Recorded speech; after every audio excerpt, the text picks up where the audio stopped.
सुन्दरि Madhavi चन्द्र सहोदरि हेममयी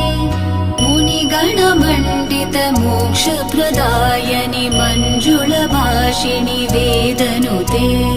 पङ्कजवासिनि देवसुपूजित सद्गुणवर्षिणि शान्तियुते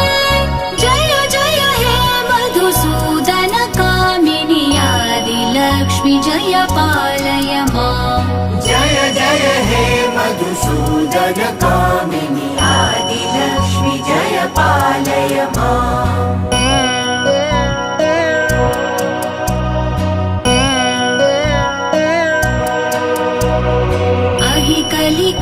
कलिकल्मषनाशिनि कामिनि वैदिकरूपिणि वेदमये क्षीरसमुद्भव मङ्गलरूपिणि मन्त्रनि